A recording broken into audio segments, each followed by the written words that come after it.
ঊনকোটিতে আঙ্গুর চাষের সাফল্য, নতুন সম্ভাবনার দিশা কৃষি বিজ্ঞান কেন্দ্রের। ঊনকোটি জেলা কৃষি বিজ্ঞান কেন্দ্রের উদ্যোগে জেলায় আঙ্গুর চাষে উল্লেখযোগ্য সাফল্য এসেছে। জেলা কৃষি বিজ্ঞান কেন্দ্র, আইসিএআর এবং এনআরসিজি পুনের যৌথ উদ্যোগে নাবার্ডের সহযোগিতায় এই চাষ কার্যক্রম পরিচালিত হচ্ছে। আঙ্গুর চাষের তত্ত্বাবধানে রয়েছেন কৃষি বিজ্ঞান কেন্দ্রের উদ্যান বিজ্ঞানী ডক্টর রতন দাস। তিনি জানান, আধুনিক পদ্ধতি এবং বৈজ্ঞানিক পরিচর্যার মাধ্যমে ঊনকোটির আবহাওয়াতেও সফলভাবে আঙ্গুর চাষ সম্ভব হয়েছে। এই উদ্যোগ ভবিষ্যতে জেলার কৃষকদের জন্য নতুন আয়ের পথ খুলে দিতে পারে। পাশাপাশি কৃষকদের আঙ্গুর চাষ বিষয়ে প্রশিক্ষণ এবং প্রয়োজনীয় পরামর্শ দেওয়া হবে বলে জানান তিনি।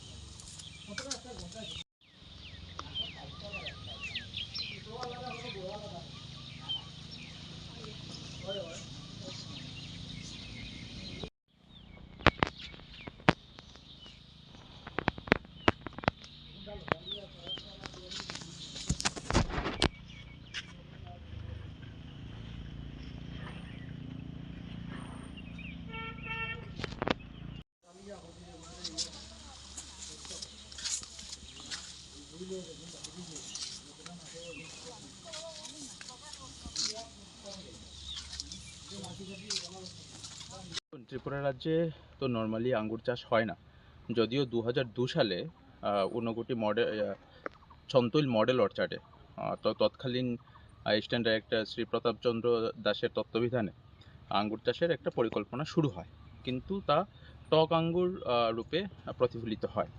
পরবর্তী সময়ে যখন ঊনকোটি কৃষি বিজ্ঞান কেন্দ্র আমরা ইনিশিয়েটিভ নেই 2024 সালে অগাস্ট মাস থেকে, তো আমরা ন্যাশনাল রিসার্চ সেন্টার ফর গ্র্যাপস পুনের সাথে কমিউনিকেট করে আমরা নর্মাল যেসব ভ্যারাইটি এখানে সুইটেবল হবে তার মধ্যে থেকে আমরা ভ্যারাইটি সিলেক্ট করি, সেই জাতগুলো আমরা ত্রিপুরা রাজ্যে নিয়ে আসি।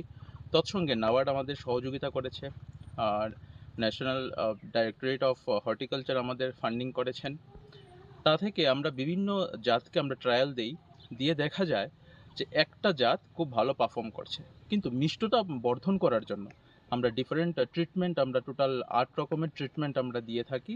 নিউট্রিশনাল ট্রিটমেন্ট, তারপর কিভাবে হরমোনাল ট্রিটমেন্টগুলো আমরা দিয়ে দেখা গেছে এখন একটা জাত ত্রিপুরা রাজ্যে সাকসেসফুলভাবে প্রাথমিকভাবে আমরা বলতে পারি যে সফলতা লাভ করেছে, এবং মিষ্টি আঙ্গুর আগামী দিনে কৃষকদের হাতে তুলে দেওয়া যাবে। বলা বাহুল্য, ত্রিপুরা রাজ্যে যা আঙ্গুর পাওয়া যায় সবই আঙ্গুর আমরা বহির্রাজ্য থেকে আমরা ত্রিপুরা রাজ্যে নিয়ে আসি, এবং সেই আঙ্গুরগুলো এক্সপোর্ট করার পর যে কোয়ালিটির আঙ্গুর থাকে সেই কোয়ালিটির আঙ্গুর ত্রিপুরা রাজ্যে আসে।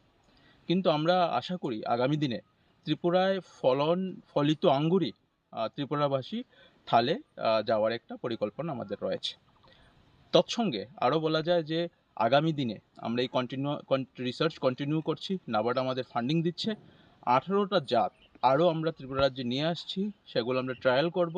নতুন নতুন টেকনোলজি যেগুলো আছে সেগুলো আমরা অ্যাপ্লাই করে আমরা দেখব যে কোন জাত আরও ভালো পারফর্ম করে, সেই জাতগুলো আমরা কৃষকদের হাতে তুলে দেব।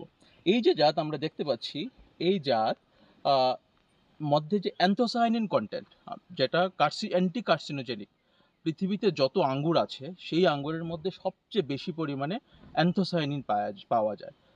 আরও বলা উচিত যে এই আঙ্গুর থেকে অ্যান্থোসায়ানিনের ক্যাপসুল তৈরি করা হয়, সেটা হলো মেডিসিনাল ভ্যালু। তাছাড়াও মিষ্টি আঙ্গুর আমরা ত্রিপুরা রাজ্যে কৃষকদের হাতে তুলে দিতে পারবোই না আগামী অদূর ভবিষ্যতে, তাতে আমরা সন্তুষ্ট।